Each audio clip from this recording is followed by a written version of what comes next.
আওয়ামী লীগের চরিত্রটাই হলো এরকম, এর যে একটু ভালোবাসে তার সে হত্যা করে। শহীদ প্রেসিডেন্ট জিয়াউর রহমান শেখ হাসিনাকে দেশে আসার অনুমতি দিছিলেন, সুযোগ দিছিলেন এবং বলছে থাক সবাই রাজনীতি করুক। আসার 1 মাসের মধ্যে জিয়াউর রহমান শহীদ হয়ে গেছে, 13 দিনের মধ্যে। এবার দেখেন এই যে আমরা এখন যারা সবাই করতেছি, সুতরাং এটা একটা বিষ। এই বিষের সাথে আমরা কিভাবে লড়াই করব? জাতীয় ঐক্যমত্য তৈরি করতে হবে। সুতরাং পলিটিক্যাল পার্টি এবং সবার প্রতি একটা কথা, প্লিজ আপনারা বিএনপিকে শতভাগ কর্নার করে দিয়েন না। বিএনপি এই আধিপত্যবাদ বিরোধী লড়াইয়ের জন্য আমাদের একটা বড় শক্তি। এই শক্তিকে এত বেশি কর্নার করা যাবে না যাতে তারা গিয়ে আওয়ামী লীগের হাত ধরে ফেলে।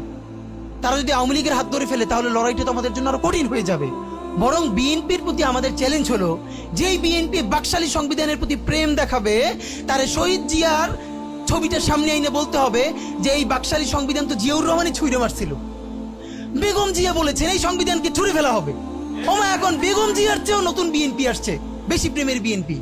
যেই শহীদ প্রেসিডেন্ট জিয়াউর রহমান ইসলামোফোবিক জায়গা থেকে বাংলাদেশের মুসলমান, বাঙালি মুসলমান সব আইডিয়াকে ধারণ করে বাংলাদেশে জাতীয়তাবাদ তৈরি করলেন। এখন একটা নতুন বিএনপি গজাচ্ছে, কেউ চেষ্টা করতেছে পুরো বিএনপিটাকে একটা ইসলামোফোবিক বিএনপি করা। এ কি ভাই, ইসলামোফোবিক বিএনপি সে কোথায় যাবে? সে কি দিল্লি যাইতে চায়?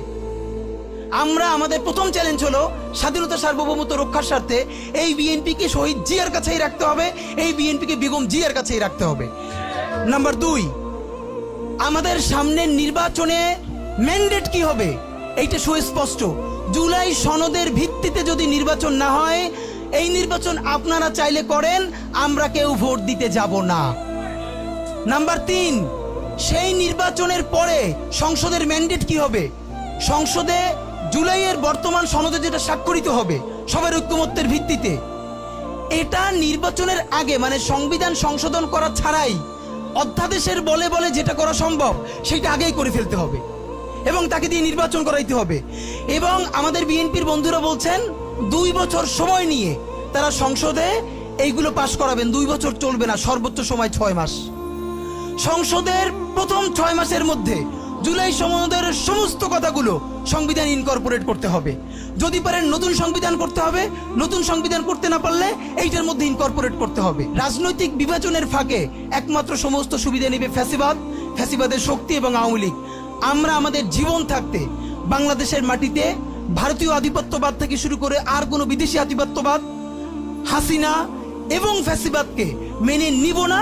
এবং আমরা যদি শহীদ হয়ে যাই, আমাদের সন্তানেরা লড়বে, তার সন্তানেরা লড়বে।